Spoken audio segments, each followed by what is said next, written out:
Udah bisa? Dah ikrok berapa sekarang? 4. Ikrok 4. Belajarnya di sini ya, Dek? Oh.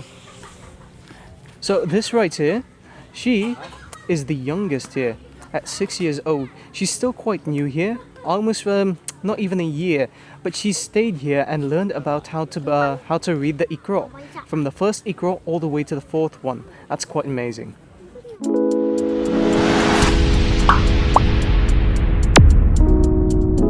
Assalamualaikum my friends. So, as of right now, I'm currently in the island of Melur and Batam. Now, I am currently, as my location right now, is in the Melur beach. Over there, if you can look to my right, is a beach named the Few Beach, and over in my front as well is another beach. But this beach in particular that I'm standing on right now is a special one, because there's a pesantren here. Now, what is a pesantren? It's basically a place where orphan kids come here to learn about religion. They also stay here as well. Now, this place is actually very beautiful and very nice. And to show you just how beautiful it is, how's about we go and meet the kids as well? Alright, so as of right now you can actually see the beach. Now the beach spans all the way from there and across to there as well.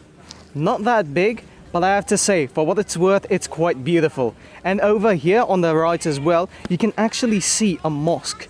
This mosque stands above the water and is actually quite pretty. As of right now, the water is a bit, drained, but that's all right. During night time, it actually gets really beautiful. Here's the place as well where they learn about the Quran and read it as well. Each night they go here and they huddle around each other and read the Quran together during Maghrib. Okay.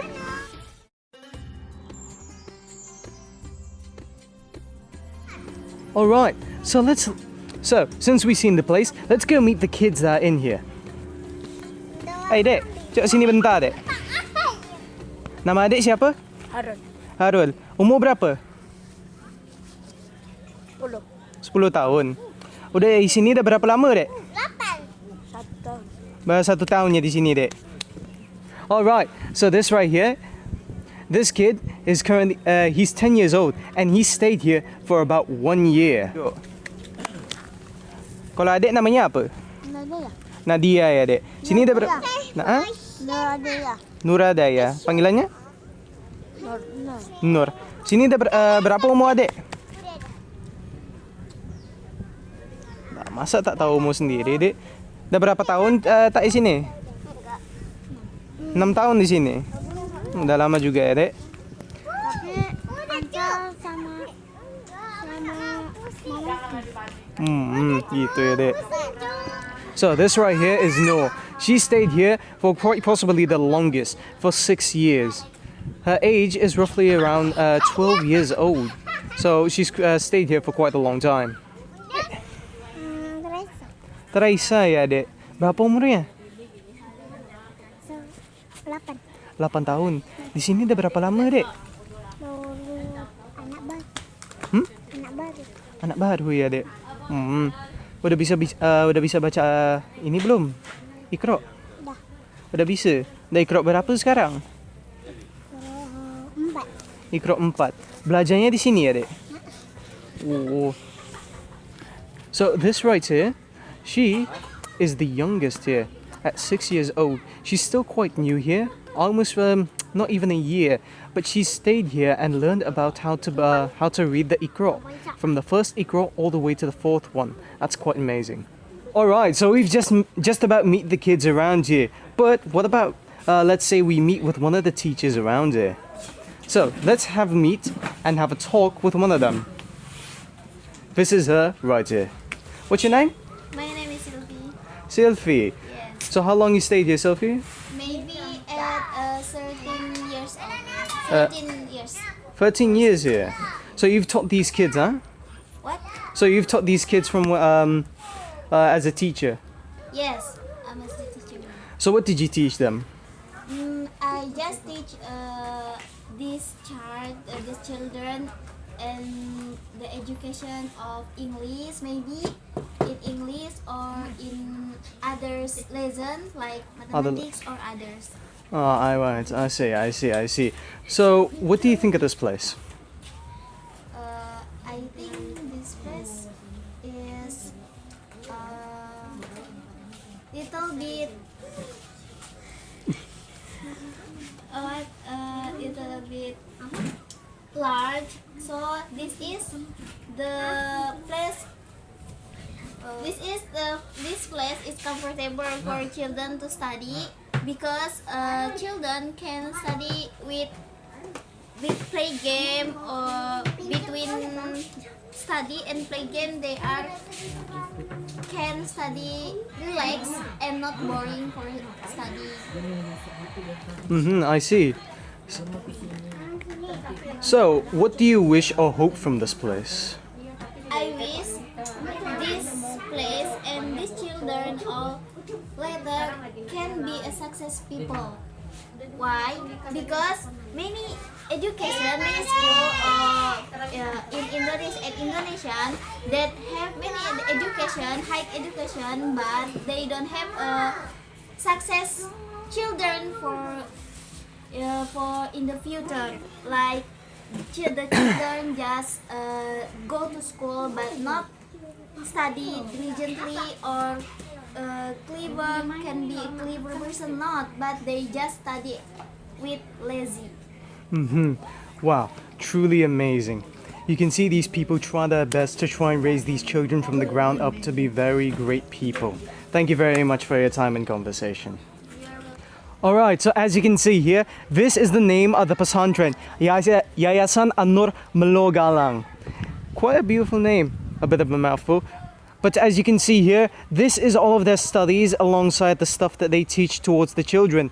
We've got, general stuff, like she said, mathematics, English, and everything else. But you also have all this type of stuff, Pondok Tafis, TPK, and Anak Yatim Piatu and Daufa. So Anak Yatim Piatu means basically orphans. This place is a place for orphans, kids who do not have parents, so they come here and they'll be raised there and taught about all this stuff. So you can follow me here, and this right here is an asrama. This is an asrama for the boys. So women and boys are separated, they have their own living quarters. Asrama is basically a place for where people stay and sleep. So we can we can go inside and we can see what this place looks like. Now, as you can see from the bottom, this place is placed on top of the water. It's quite nice actually. At night time, you can really see the beauty of this place. MashaAllah, you can really see the beauty of this place when you see it from this direction. You can see all the little islands alongside the trees and even the beach line. So as of right now, the water is starting to rise up and you can actually see it's quite beautiful here. Kids can swim around and go on about their day, but it's quite the amazing view just from here alone. Rather amazing. So, we can come on over here and we can go inside and see one of the rooms in which the kids stay in. So, like I said, this is the asrama for the boys. So we can come on here. And this is what the place looks like. Quite fancy, might I say. It's well carpeted and you can see that the kids do have somewhat of an accommodation. You have right there their mattresses alongside their pillows, placed very nicely and tidily. These kids are taught very well and disciplined, and you can see all the little cupboards that the kids do get. It's quite nice in here, quite comfy.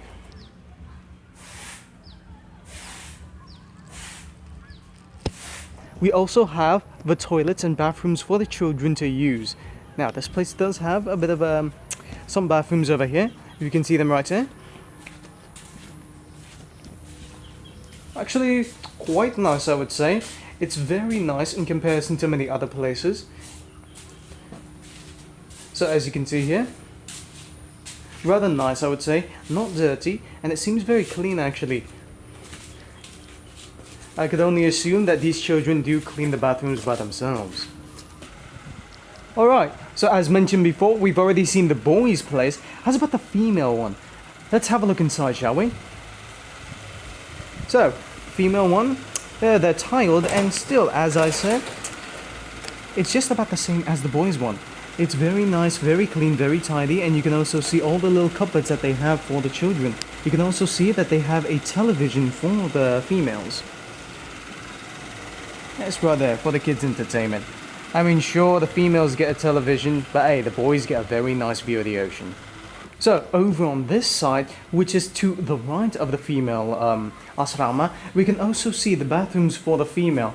Now, as you can see here, the female bathroom, well, is obviously much more sparkling, but they also have a washing machine. Now, the kids do wash their own clothes. They're taught how to wash and how to fold their own clothes for boys and females. So that's actually very amazing. Alright, so over on this direction is actually where they study.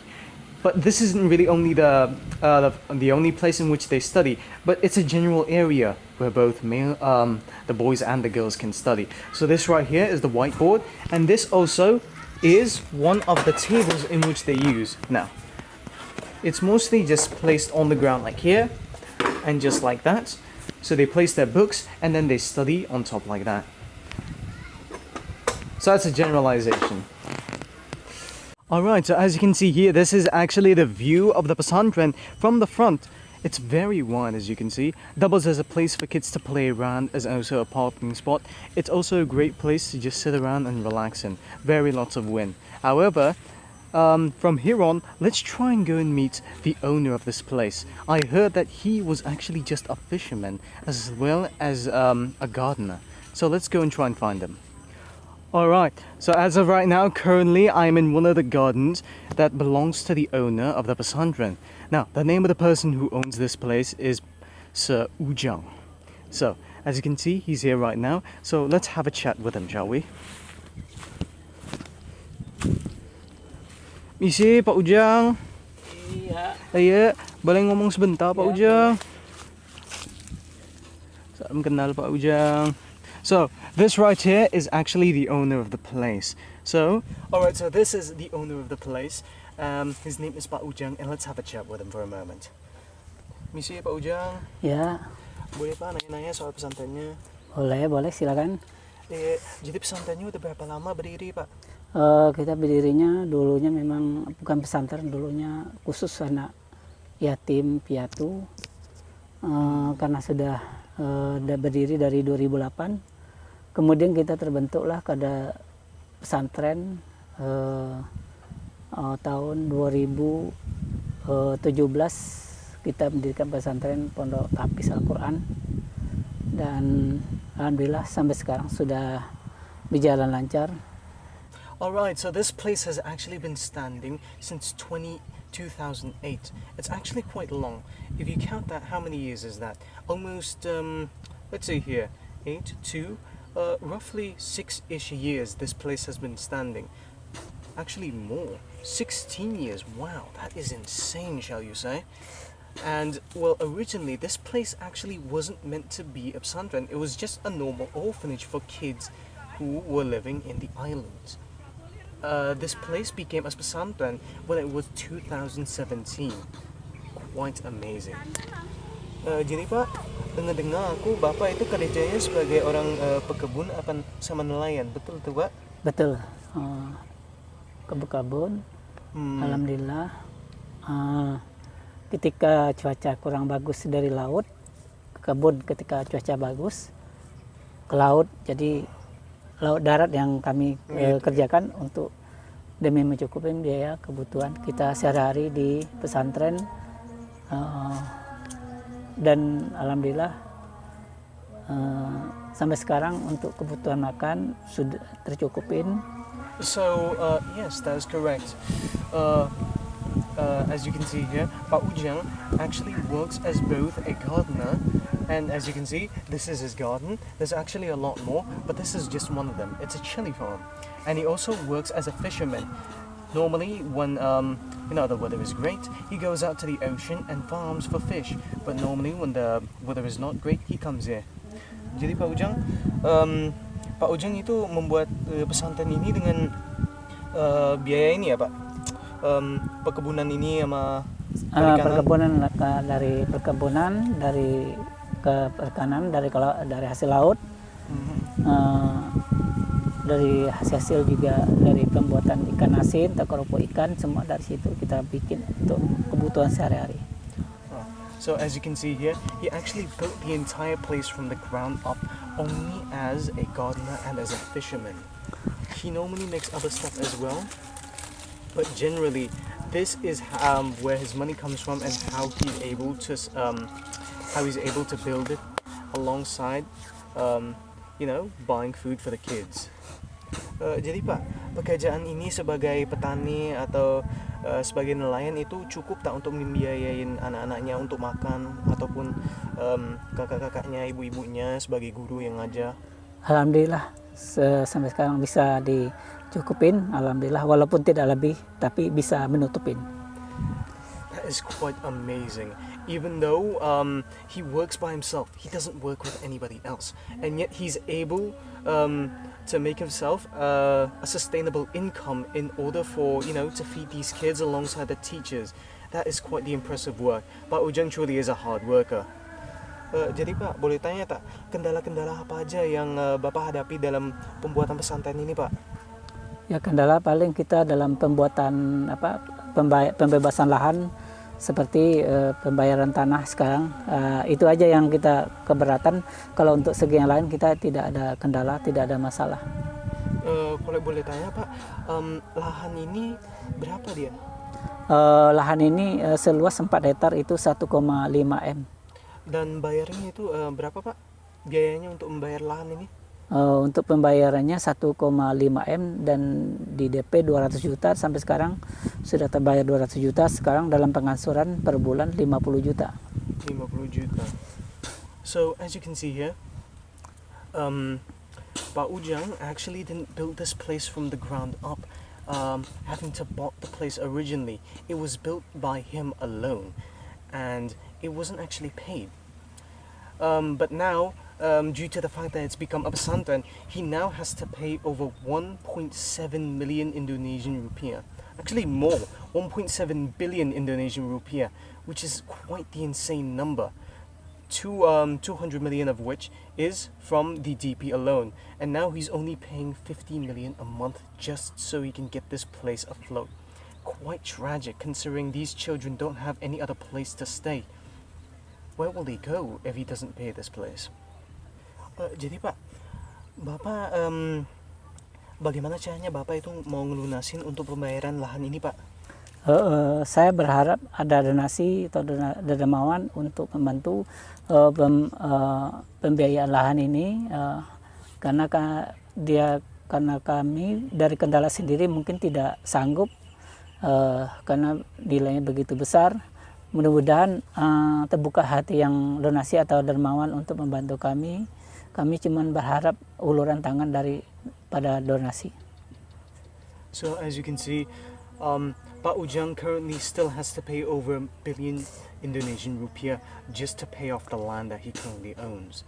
And this land isn't small. This entire place has to accommodate for the entire children, which is quite the tragedy. I mean, we can look at ourselves how big the place actually is. I mean, we can stand up and see just how far it goes. This place isn't just a garden. This place was used just to pay off for the children. As you can see here, it's quite massive, and he has to pay over 1 billion Indonesian rupiah. And as of right now, he's trying his best to make his money and trying to pay off, but he doesn't have enough money. 1 billion Indonesian rupiah is just far too much, and he's hoping for any sort of donation or anyone out there who's willing enough to pay for his cause.